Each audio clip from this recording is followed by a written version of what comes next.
What's going on, guys? This is Newbie Cypress here, and this is a kind of video that's kind of new.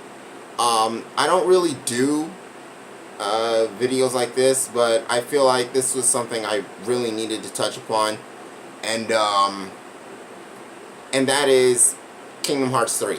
Now, Kingdom Hearts 3 was one of those games that was really anticipated, not by Kingdom Hearts 3 fans, but just people in general, because as you guys know, Kingdom Hearts is one of those games that's really confusing, where most answers cannot be found in the game. You gotta look it up on the Wikipedia, which I'll dive into that a little later.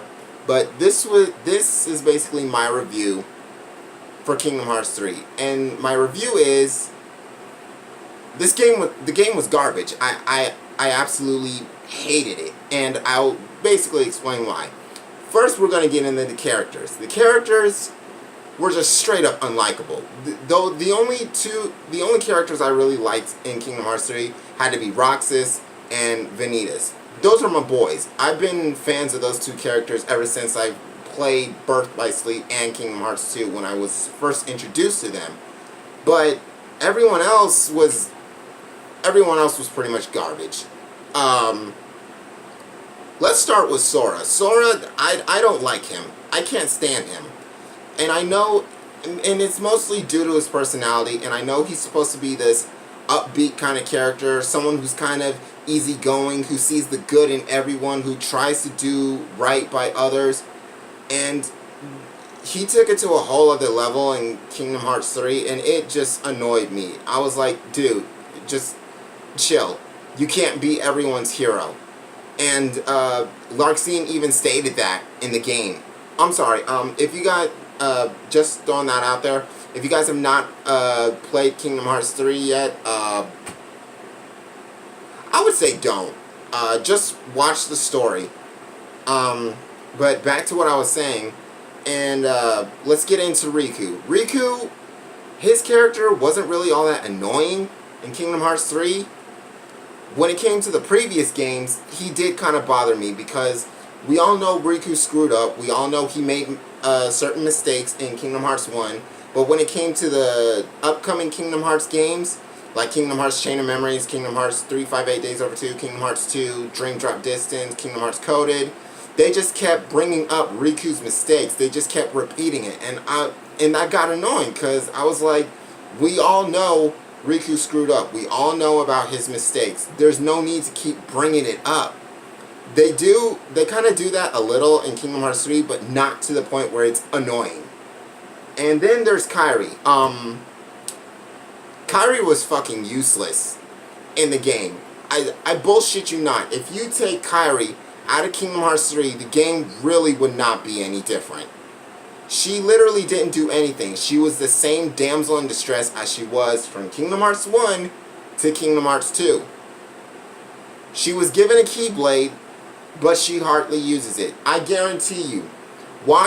Look up all of Kairi's scenes in Kingdom Hearts 3, and I bullshit you not, she doesn't do anything. She fights here and there, but it's just that. You don't really see what she's capable of. Apparently she and Lee, I'll get into Lee later, don't worry about that. But apparently Kairi and Lee are training with Merlin to become full-fledged Keyblade wielders. We don't see Kairi and Lee's potential, not even a little. So, am I supposed to believe that whole time Kairi and Lee learned how to use the Keyblade properly? Am I supposed to believe that they learned something? Because from what I seen in Kingdom Hearts 3, she didn't learn shit. She can defend herself here and there. Yeah, that's all fine. But other than that, she can't fight. I mean, she literally got snuck up by Xemnas. But, And, I should have mentioned this before, but there's going to be some spoilers in here. So if you have not played Kingdom Hearts 3 yet, or if you haven't even watched the cutscenes, please don't watch this video. Take a look at the cutscenes first, and then come back to this. But,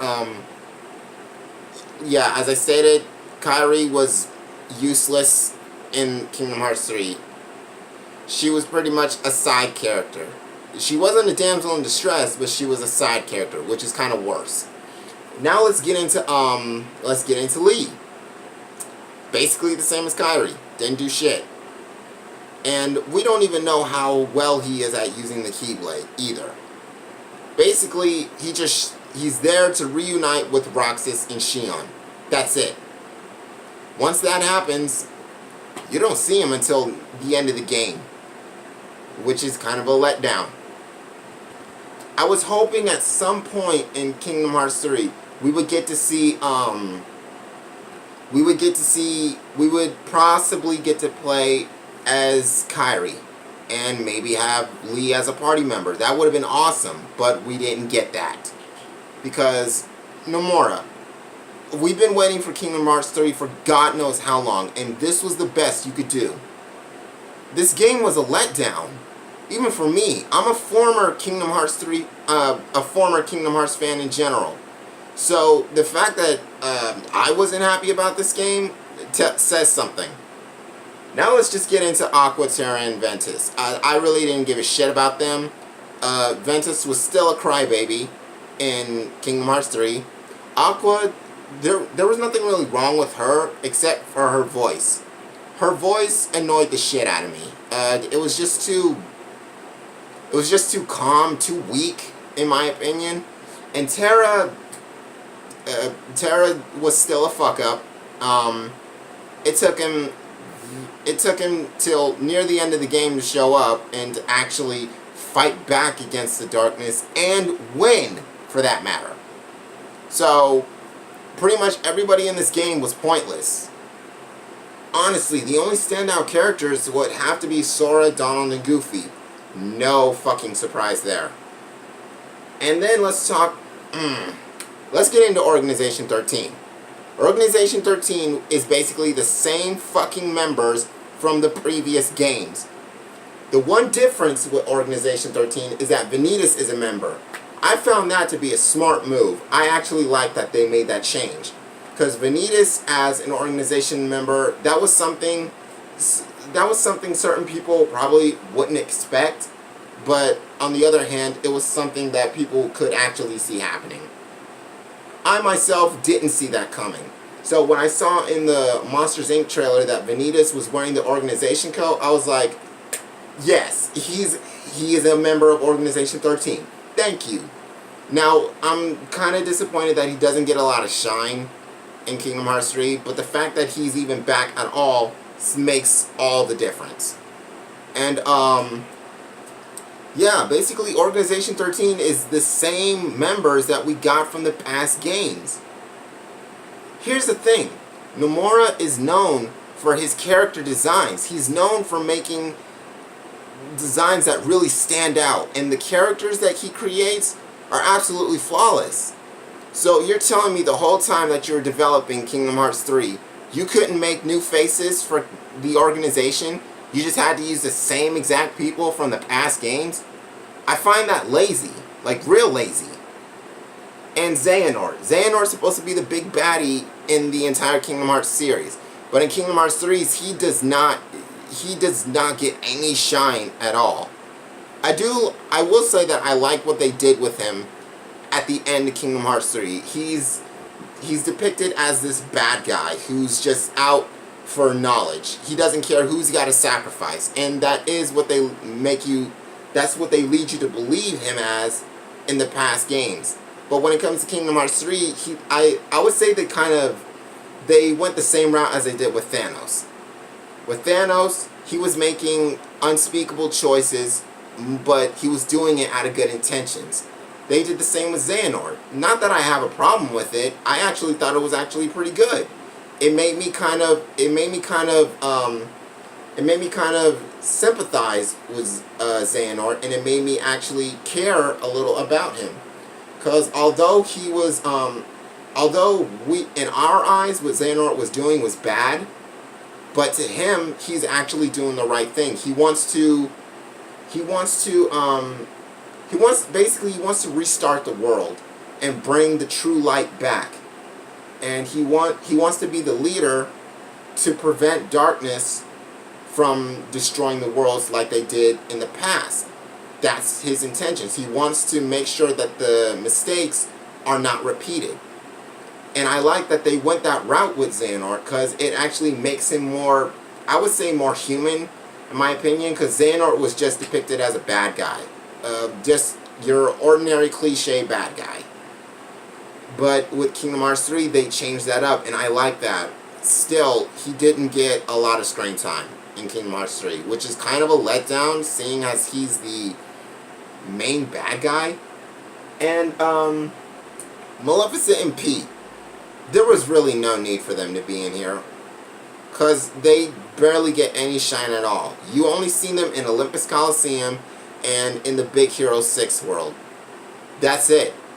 Other than that, when it comes to the epilogue, you see them, and then they just walk away. And that's only just to show you that they found the black box that they were looking for this entire time. And now let's get on to the Disney worlds. The Disney worlds were literally not a standout for me. Frozen, Pirates of the Caribbean, Big Hero 6, Monsters Inc. No, I'm sorry, I take that back. Monsters Inc., I like what they did with that, because the plot in Monsters Inc. basically takes place after the movie plot. Basically, they don't use scream for power anymore when it comes to the children. They use laughter.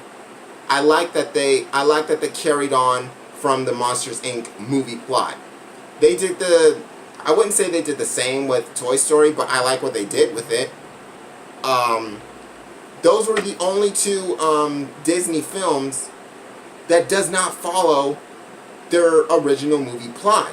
When it comes to Rapunzel, Big Hero 6, Pirates of the Caribbean, they stick with the same movie plot.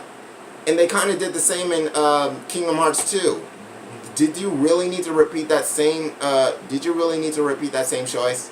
Really? Pirates of the Caribbean, it annoyed the shit out of me, because the acting in that was, oh my god, that was bad. Like, that was bad. Really bad. And, I mean, there's so much wrong with this game. The gameplay, I have no problem with it. It's fine the way it is. But when it comes to the story, when it comes to the characters, when it comes to the fucking Disney worlds, you seriously failed at that. Nomura, we've been waiting for this game for, again, God knows how long, and you give us this. Honestly, you could have done better. And why Pixar? Why Pixar? I mean, I get it. Maybe it has something to do with the Unreal Engine, so you had to use Pixar to make it look the same as the Pixar movies. But you didn't do that with Hercules. And again, you could have gone with any Disney properties that you have not used. Treasure Planet. Where is Treasure Planet? Really? And this is where I'm gonna start throwing the ideas I had for Kingdom Hearts 3, because the climax with Xehanort was fucking stupid. I didn't like it. Now, here's what I would have done differently. Let's say that Xehanort did what he had to do. He obtained the 9 keys, that he obtained the 12 keys needed to recreate the Keyblade, all that, yada yada yada. He gets the Keyblade. So now you have to fight against him with the Keyblade. Now let's say for the first round it's Sora, Riku, and Kairi. I'm sorry, I'm gonna scrap that, because I actually had another idea for Kairi, so I'm gonna leave that to the end. But for the first battle with Xehanort, using the Keyblade, or X-Blade, the first battle is Sora, Donald, and Goofy. You gotta use those 3 to fight against Xehanort. So now, let's say you kind of weaken him a little, but he still overpowers you. You switch over to the next team, which would be Roxas, Xion, and Axel. Roxas being the playable character, and Axel and Xion being the party members. let's say even those teams are still not enough to take down Xehanort. So you move on to the next team, which is going to be Aqua, Terra, and Ventus. I would say Aqua would have to be the playable character, and Ventus and Terra would have to be party members. But even with those three, it's still not enough. Sora, Donald, Goofy, Roxas, Axel, Xion, Aqua, Terra, and Ventus, both taken out by Xehanort. So now you move on to the next team, which is obviously going to be Riku and Mickey. Riku being the playable character. And, but apparently, even with those two, it's still not enough to take down Xehanort. So it looks as though Xehanort, using the X-Blade, he's overpowering. So now you move on to the biggest part. Let's say Kairi makes an entrance, but with her are the original 7 princesses of Heart, which is Cinderella, Aurora, Snow White, Alice, Jasmine, all of them. Let's say the 7 princesses of Heart, along with Kairi, use their lights, and they give it to Sora as a last act in trying to take down Xehanort. That light does affect Sora in a certain way. Let's say the light gives him a Keyblade armor or something. I don't know. Let's just say it gives him a Keyblade armor along with some new powers that he can use against Xehanort. That right there would be enough to not only weaken Xehanort, but bring him to his knees. And at the end of the Xehanort battle, I would say it happens the same way as the original ending in Kingdom Hearts 3. I will say though that at the end, the whole Xehanort and Eraqus' friendship, I like that they changed that up a little bit, because in Kingdom Hearts Birth by Sleep, it didn't really seem like they were friends. It just seemed like they were on opposite sides of doing what's right and wrong. So in Kingdom Hearts 3, they actually showed Xehanort and Eraqus' friendship. So I like that. And I will say that scene was quite emotional, in my opinion. The fact that Xehanort and Eraqus get to reunite before passing on, and when they transform into the younger selves, that really got me. I got that knot in my throat to where I wanted to cry, but I was holding it back. That it got me to that point. And before I forget, we need to talk about Naminé. Naminé, no need to be in this game. Really no need to be in this game. I know she had to be in it because she's one of those people that they had to bring back from her sad end, like Roxas and all of them. But she showed up until the very end of the game, which again, oh my god. I don't even think Nomura thought all this through when he was making it. I think he just came up with shit as he went because the fans were anticipating this game and they were like, we can't wait any longer. We want Kingdom Hearts 3 now. So I think he was pressured into rushing through all this shit. I don't think he even thought it through. Now we're going to get to Xigbar. And the reveal that he is Luxu. Like, are you fucking kidding me? You expect me to believe that Braig or Xigbar, whatever his name was, you expect me to believe that he was Luxu this entire time? Like, really? No. I don't believe that. I don't believe he's Luxu. Not at the slightest. That might be what it is appeared in the game, but as far as I'm concerned, Luxu has still yet to be revealed. And the Master of Masters, where the fuck is he? In Kingdom Hearts back cover, it's explained that he's suddenly going to disappear. That could mean anything. That doesn't necessarily mean he's dead. So where the fuck is he this entire time? And the foretellers, are they going to be the upcoming bad guys in Kingdom Hearts 4 or whatever fucking title that they're going to give it? But it doesn't really matter to me because I don't really care. As far as I'm concerned, Kingdom Hearts 3 was a letdown. In the next Kingdom Hearts game, I'm not anticipating it. Because after what we got in Kingdom Hearts 3, it's not even worth the wait. So there you guys have it. That is my review for Kingdom Hearts 3. I literally shitted on this game. And I know you guys wanted to hear some good things about it, but the only good things in this game were Roxas and Vanitas. In my opinion, those are the only good things about the game. You guys may have a different opinion, but this is how I feel about the game. I feel it could have been better.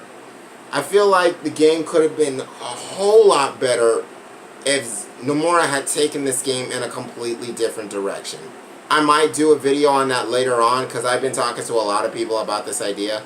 But that all depends. But yeah, this was just my thought on Kingdom Hearts 3 in general. Again, I'm not happy with it, but let me know what you guys think. If you guys thought the game was great, then that's cool. If you guys thought it was bad, please tell me what about the game it was that you thought they could have done better. But until then, this is Newbie Cypherus signing off.